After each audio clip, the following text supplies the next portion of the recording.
Initiation into Hermetics by Franz Barden.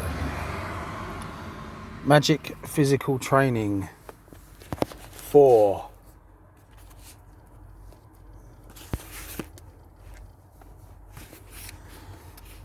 The exercises of the first step should have become a habit by now. Those of the second step have to be enforced and deepened according to time and opportunity.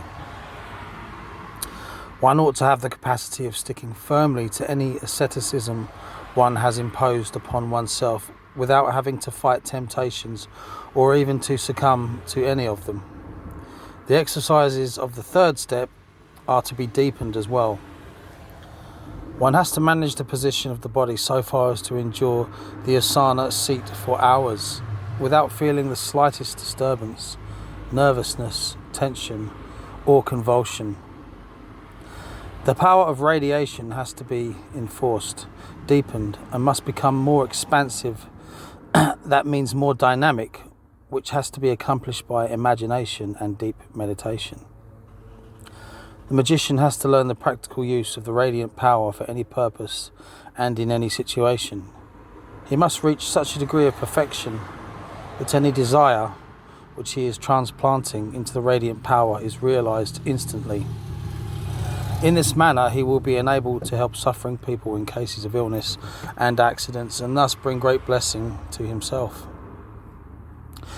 Now we shall go on to a further chapter, also rather unknown up to date, concerning positions of the body, gestures and positions of the fingers, generally known as ritual.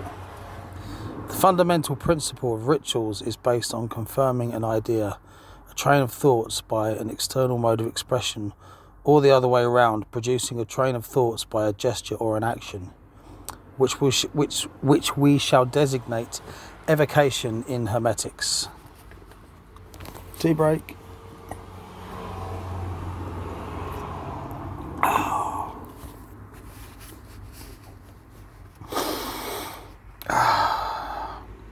This maxim is standing for the entire magic ritual. It is stated hereby that not only any idea can be expressed by an action, but can also be bound to a certain task. This refers to any creature as well. Anything not receiving and bearing a special name, symbol, or external mark is without significance. All the magical processes and rituals are based on this primordial thesis. Every religious system has its special cults since the remotest times. The only difference is that nothing but a very small part has been accessible to the masses, while most of it has been kept strictly secret and reserved only to high priests and adepts. Every ritual answers a certain purpose, regardless whether the point in question be the ban witchcraft of Tibet or the gestures of fingers performed by the Bali priests at their cults in the Orient or the exorcism rituals of magicians. The synthesis will always remain the same. At a trial, the hand with 3 fingers risen for the oath as confirmation of a truthful statement may also be regarded as a magical gesture. From the Christian point of view, the risen fingers are symbolizing the Trinity. Each of the numerous lodges and sects has its own rites. The lodges of the Freemasons, for example, are all bound to a fixed sign, word and touch. A lot could be said about this problem from the historical point of view. For practical magic, respectively, the magical training, however, studies like these would be absolutely useless. It is of no importance at all to the genuine magician if he reads books about the particular way in which any other magician is drawing his magical circle, regarding it as a symbol of infinity, divinity and purity, planting his genii and angels in it for the sake of protection, or else how a lama is painting his mandala and sets up his Thagatos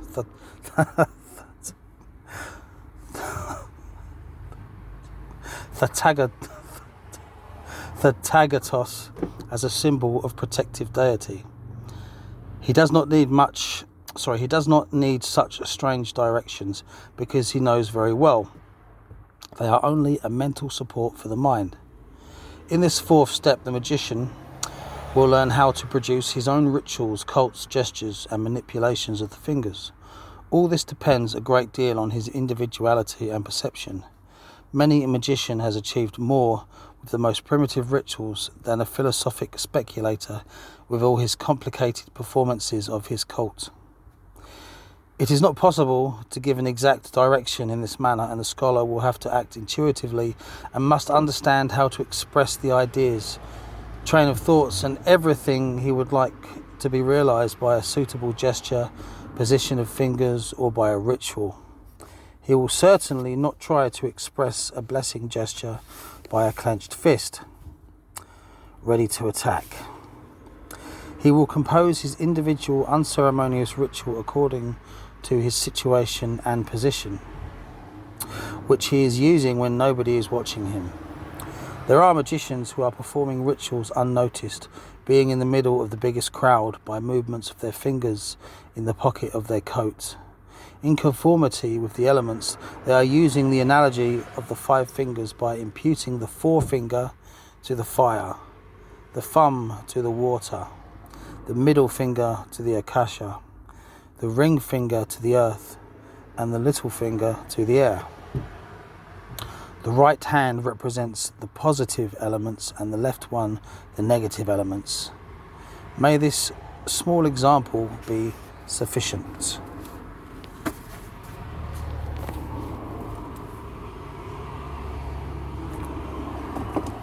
Excuse me. Do learn to give quite individual signs to different ideas, but keep silent about them, because if anybody else should use the same sign for the same idea, he would weaken it by the derivation of its strength.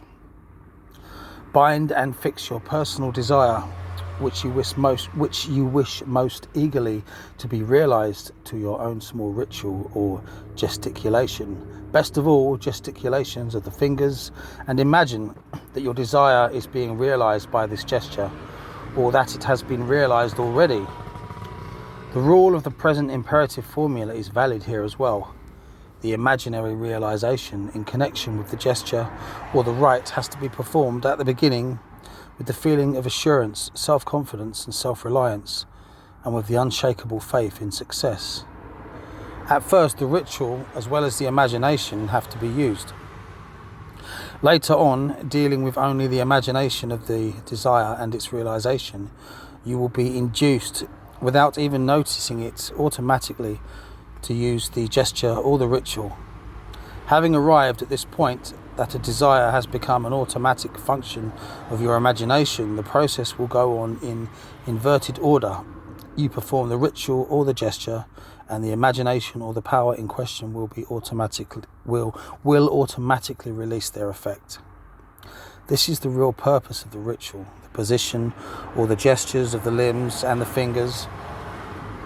As soon as the ritual has become self-acting with the imagination, it will be sufficient to perform the ritual only to achieve the effect or influence you have been wishing for. A comparison very near to the point is offered by a fully charged battery, which needs nothing else but the correct contact to produce the current at any time. By repeating the imagination with the selected gesture or ritual, a power reserve is formed in the causal sphere of the Akasha principle, which will adopt the necessary vibration, in brackets, electromagnetic fluid, close brackets, colour, sound, and all the analogies corresponding to the desire or purpose. We can rightly assert that they are blood particles of its entire condition.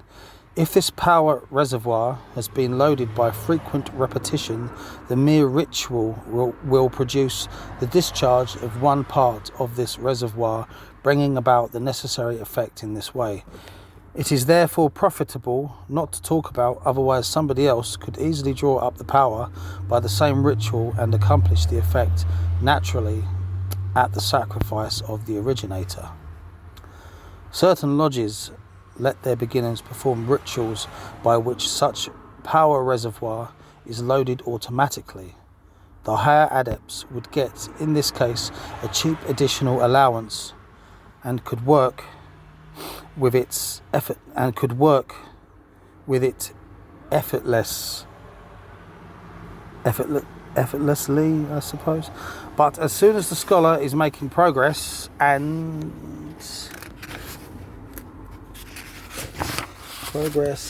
is capable to obtain it by himself already, he will be advised to use this ritual as little as possible.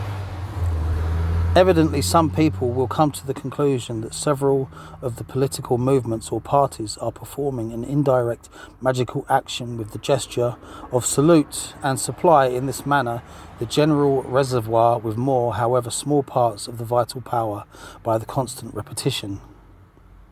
We all shall remember the salute of the German NSDAP, consisting in a lifting of the hand and certainly representing a certain gesture of power.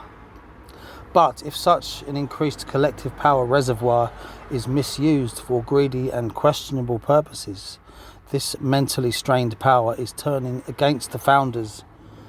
Because of its polarity, decay and destruction will follow, apart from the fact that the curses of the numerous absolutely innocent victims, partly pining in dungeons, partly sentenced to death or sent to hopeless battles in the field, will invisibly produce an opposite polarity, which will also contribute to the decomposition of the power reservoir.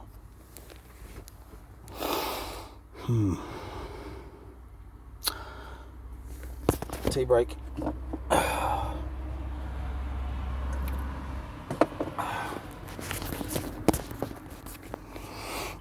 The same law works in all the rest of cult practices, no matter whether they happen in religious sects or lodges.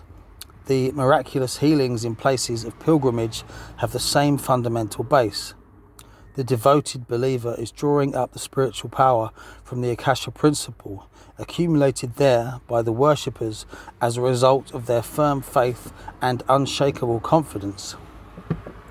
And the miraculous effect is carried out in this manner.